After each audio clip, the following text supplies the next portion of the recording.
आज हम बात कर रहे हैं मेल रिप्रोडक्टिव सिस्टम के बारे में।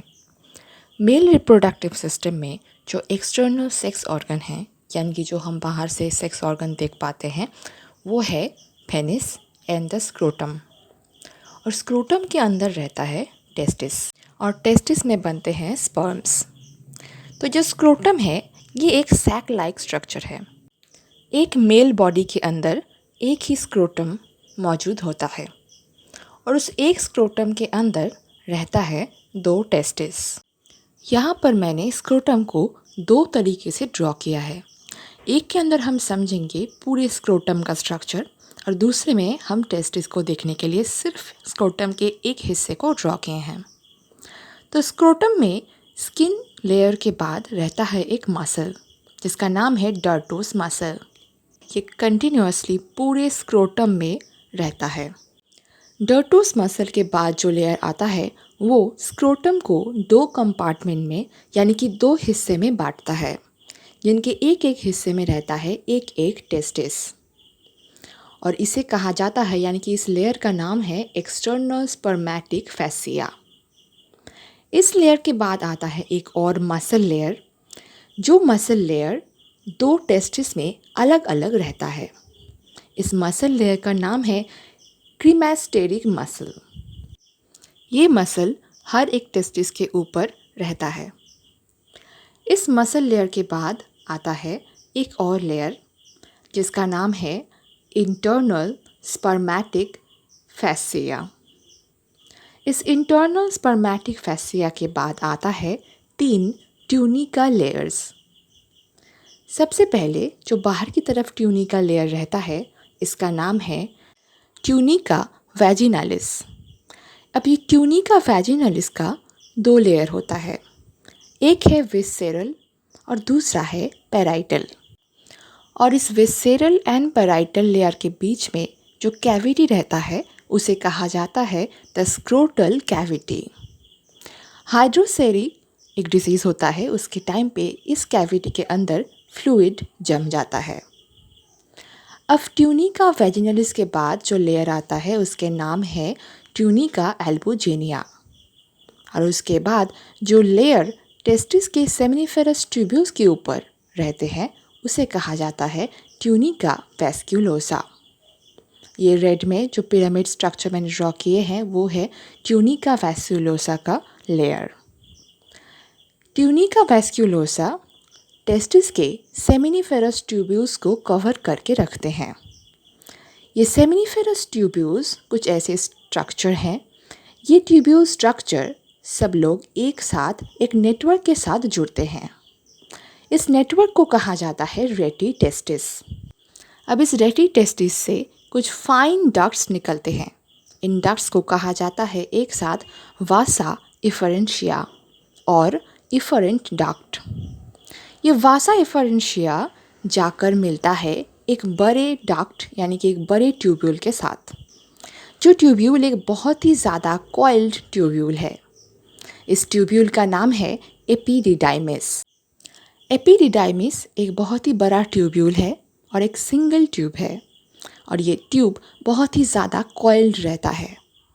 और इसका 3 पार्ट होता है, एक है हेड, दूसरा बॉडी और तीसरा टेल।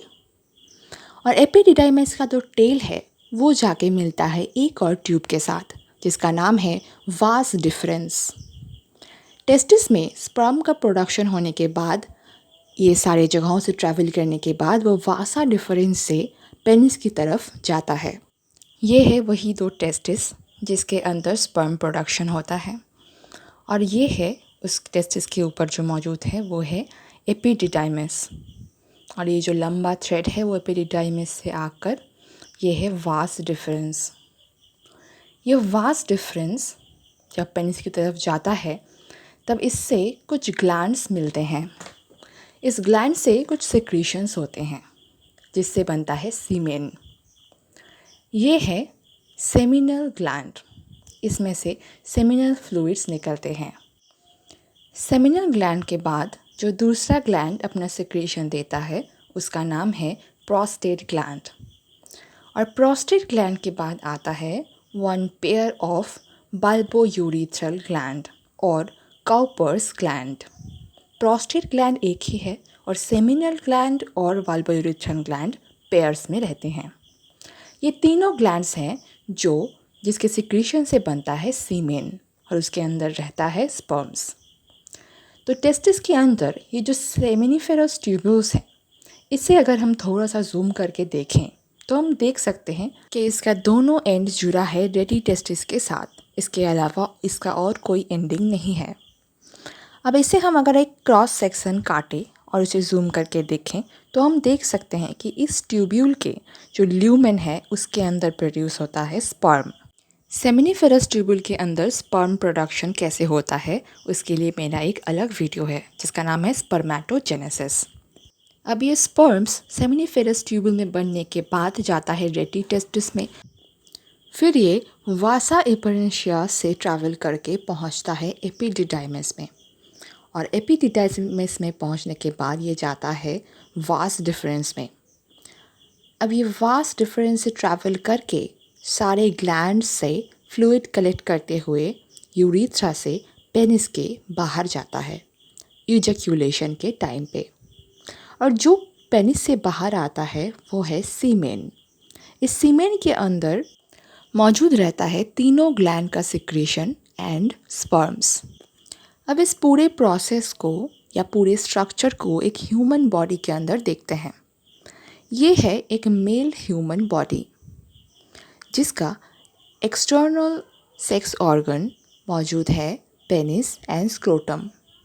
स्क्रोटम के अंदर मौजूद है टेस्टिस जिसके अंदर है सेमिनिफेरस ट्यूब्यूल, एपिडिडाइमिस और ये है वास डिफरेंस और ये है सेमिनल ग्लैंड। उसके बाद आता है प्रोस्टेट ग्लैंड और उसके बाद ये जा रहा है और ये वाला ग्लैंड है बल्बोयूरेथ्रल ग्लैंड और काउपर्स ग्लैंड और ये यूरेथ्रा है जो पेनिस के अंदर हमें दिखाई दे रहा है और ये है यूरिनरी ब्लैडर। यूरेथ्रा शुरू होता है यूरिनरी ब्लैडर से और उसके बाद वास डिफरेंस स्पर्म को कैरी करके लाता है इजैक्यूलेटरी डक्ट में और इजैक्यूलेटरी डक्ट जाकर मिलता है यूरेथ्रा से। इसलिए स्पर्म्स सीमेन के साथ यूरेथ्रा के थ्रू ही पेनिस के बाहर आता है। लेकिन यूरिन और सीमेन कभी भी एक साथ बाहर नहीं आते हैं। अब जल्दी से एक बार पूरे स्ट्रक्चर का रिकैप कर लेते हैं।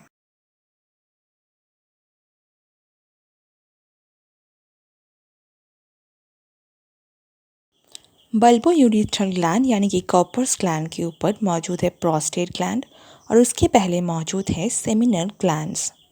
जो यूरेथ्रा है वो शुरू होता है यूरिनरी ब्लैडर से और वास डिफरेंस सेमिनल वेसिकल से मिलने के बाद जिस डक्ट के ज़रिए यूरेथ्रा से मिलता है उसे कहा जाता है इजैक्यूलेटरी डक्ट। और ये जो डक्ट आप देख रहे हैं ये है urethra which is coming from the urinary bladder. अब ये इजैक्यूलेटरी डक्ट स्पर्म्स के साथ इसे मिल चुका है यूरेथ्रा के साथ। ये है वास डिफरेंस जो शुरू होता है टेल ऑफ एपिडिडाइमिस से। सो ये है द कॉइल्ड ट्यूब एपिडिडाइमिस। इस एपिडिडाइमिस का 3 हिस्सा है। This is the head of epididymis, the body of epididymis and the tail. Tail जाकर मिलता है वास डिफरेंस के साथ। ये जो डक्ट्स हैं वो उनका नाम है वासा एफरेंशिया यानी कि इफरेंट डक्ट्स। ये इफरेंट डक्ट्स आ रहे हैं रेटी टेस्टिस से। रेटी टेस्टिस डक्ट्स का वही नेटवर्क है जिसके साथ आके मिलते हैं सेमिनल वेसिकल्स, जिस सेमिनल वेसिकल के अंदर बनते हैं स्पर्म्स।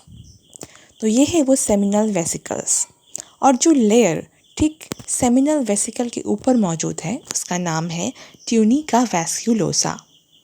ट्यूनिका वैस्क्यूलोसा लेयर के ऊपर मौजूद है another tunica layer, tunica albuginea.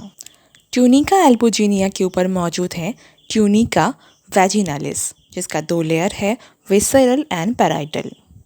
Tunica वैजिनालिस के ऊपर मौजूद है एक और लेयर जिसका नाम है इंटरनल स्पर्मेटिक फैसिया और इंटरनल स्पर्मेटिक फैसिया के ऊपर एक मसल लेयर है जिसका नाम है क्रीमास्टेरिक मसल। क्रीमास्टेरिक मसल के ऊपर रहता है इंटरनल स्पर्मेटिक फैसिया। और यही एक्सटर्नल स्पर्मेटिक फैसिया स्क्रोटम को दो हिस्से में यानी कि दो कंपार्टमेंट में बांटता है।